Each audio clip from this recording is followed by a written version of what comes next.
అందరికీ నమస్కారం అండి. నేను మీ డాక్టర్ రాంప్రసాద్ని. హిప్ జాయింట్ రీప్లేస్మెంట్ అంటే తొంటి కీలు మార్పిడి ఆపరేషన్. ఇది కొంతమంది పేషెంట్స్లో అడ్వైస్ చేస్తూ ఉంటాం కదండి. దీనికి ఇండికేషన్ ఏదైనా కావచ్చు. అంటే ముఖ్యంగా ఈ మధ్యకాలంలో చూస్తున్న కోవిడ్ తర్వాత తొంటి నొప్పి అంటే ఏవిఎన్ కేసులైనా, అంటే హిప్ జాయింట్లో ఉన్న బాల్కి రక్త ప్రసారం తగ్గి ఆ హిప్ జాయింట్లో బాల్ క్షీణిస్తే అదైనా కావచ్చు. రెండోది, ఆ హిప్ జాయింట్లో ఉన్న కార్టిలేజ్ అంటే ఆ మృదులాస్థి సాఫ్ట్ లైనింగ్ అనేది పలు రకాల కారణాల వల్ల క్షీణించిన, అండ్ మూడోది కీళ్ళవాతం వల్ల అయినా, ఎలాంటి హిప్ రీప్లేస్మెంట్ అయినా సరే మనకి అది దీర్ఘకాలంలో పనిచేయాలన్నా, అంటే లాంగ్ టర్మ్లో అది ఎక్కువ కాలం ఈ ఇంప్లాంట్ మనాలన్నా, అండ్ రెండోది ఈ ఇంప్లాంట్ అనేది మన నార్మల్ హిప్ జాయింట్కి సరిసమానంగా పనిచేయాలన్నా, అంటే దీని యొక్క కార్యాచరణలో సామర్థ్యం అనేది బాగుండాలన్నా 3 అంశాల మీద ఆధారపడి ఉంటుందండి. ఫస్ట్ది ఈ హిప్ జాయింట్ ఇంప్లాంట్కి వాడే మెటీరియల్ మీద, అంటే అది సిమెంటెడ్ అయినా కావచ్చు, అన్సిమెంటెడ్ అయినా కావచ్చు.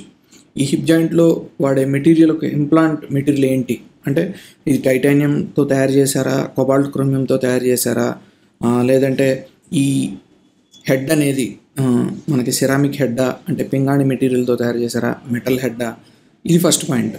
సెకండ్ పాయింట్, ఈ తొంటి కీలులో ఉండే సాకెట్ వైపుకి మనం వాడే ప్లాస్టిక్లో ఉండే material A type of material వాడారు, అంటే ఇది అల్ట్రా హై మాలిక్యులర్ వెయిట్ పాలిఇథిలిన్తో తయారు చేశారా, అండ్ ఇందులో ఏదైనా అడిషనల్గా యాంటీ ఆక్సిడెంట్ మెటీరియల్స్ అనేవి వాడారా, దీని మీద కూడా ఆధారపడి ఉంటుందండి. అండ్ 3 ముఖ్యమైన పాయింట్, ఈ హిప్ జాయింట్ బాల్లో ఉండే సైజు బట్టి, అంటే దీని డయామీటర్ అంటే వ్యాసం బట్టి కూడా మనకి ఆధారపడి ఉంటుందండి. సో ఇవాళ ఈ 3వ అంశమైన ఈ హిప్ జాయింట్ బాల్ యొక్క సైజు గురించి మరిన్ని వివరాలని మనం మాట్లాడుకుందామండి. ఈ ఆర్టిఫిషియల్ హిప్ రీప్లేస్మెంట్లో వాడే ఈ హెడ్ యొక్క సైజు జనరల్లీ 3 రకాలుగా ఉంటుందండి.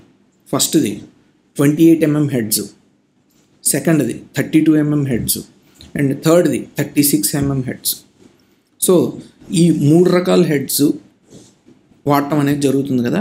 సో దీనికి ప్రతి హెడ్కి కూడా, ప్రతి సైజ్ హెడ్కి కూడా కొన్ని ప్లస్లో ఉంటాయి, మైనస్లో ఉంటాయి. చాలామంది పేషెంట్స్ ఏంటంటే మమ్మల్ని కామన్గా అడుగుతున్నారు, సార్ మాకు 36 mm హెడ్ వేయండి, మాకు 32 mm హెడ్ వేయండి అని. సో ఏంటి ఈ 3 సైజుల హెడ్స్ మధ్య వ్యత్యాసం అంటే చూద్దామండి. ఫస్ట్ 28 mm హెడ్ అంటే ప్రతి హెడ్ కూడా మనకి ప్లస్లో ఉంటాయి, మైనస్లో ఉంటాయి. దాన్ని పరిగణనలోకి తీసుకుని ఒక సర్జను పేషెంట్తో డిస్కస్ చేసిన తర్వాత ఇంట్రాఆపరేటివ్గా, అంటే సర్జరీ చేసే టైంలో కూడా ఏ హెడ్ వేస్తే బాగుంటుంది అని చెప్పి నిర్ణయం తీసుకోవడం జరుగుతుంది. సరే, ఫస్ట్ 28 mm హెడ్ తీసుకున్నాం అనుకోండి. ఈ 28 mm హెడ్కి ఉండే ప్లస్ ఏంటంటే, మనకి హిప్ జాయింట్లో ఈ 28 mm హెడ్ వేసుకుంటే ఈ ప్లాస్టిక్ యొక్క థిక్నెస్, అంటే మనం ఈ పాలిఇథిలిన్ సర్ఫేస్ ఉంది కదండి, ఈ పాలి యొక్క థిక్నెస్ అంటే దీని యొక్క మందం అనేది ఎక్కువ వాడుకోవచ్చండి. సో అప్పుడు మనకి లాంగ్ టర్మ్లో, అంటే దీర్ఘకాలంలో ఎక్కువ కాలం మన్నే అవకాశం అనేది ఉంటుంది. మరి అందరికీ ఇదే హెడ్ వాడచ్చు కదా అని మీరు అడగచ్చు. అలా కుదరదండి.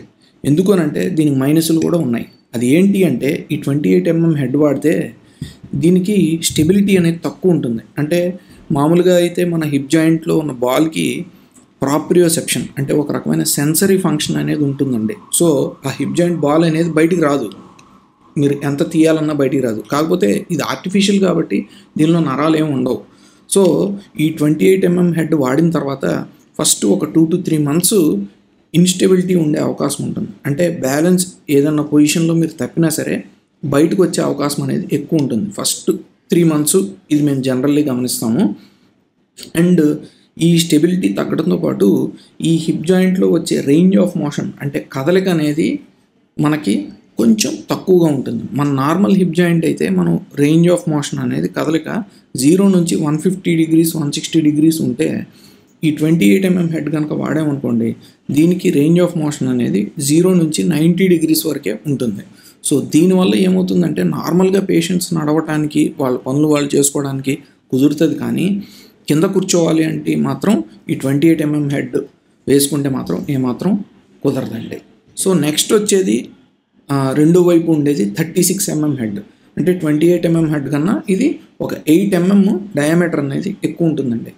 సో ఇది వాడటం వల్ల ఏమవుతుందంటే దీనికి ప్లస్లు ఏంటి అని చూసామనుకోండి, మనం ఇందాక అనుకున్నట్టు స్టెబిలిటీ అనేది చాలా బాగుంటుంది. ఈ 36 mm హెడ్ కనుక వాడామనుకోండి, ఈ స్టెబిలిటీ బాగుండటం వల్ల ఫస్ట్ 3 monthsలో కూడా ఇది బాగా స్టేబుల్గా ఉండి డిస్లొకేషన్ అవ్వకుండా కాపాడే అవకాశం అనేది ఉంటుందండి.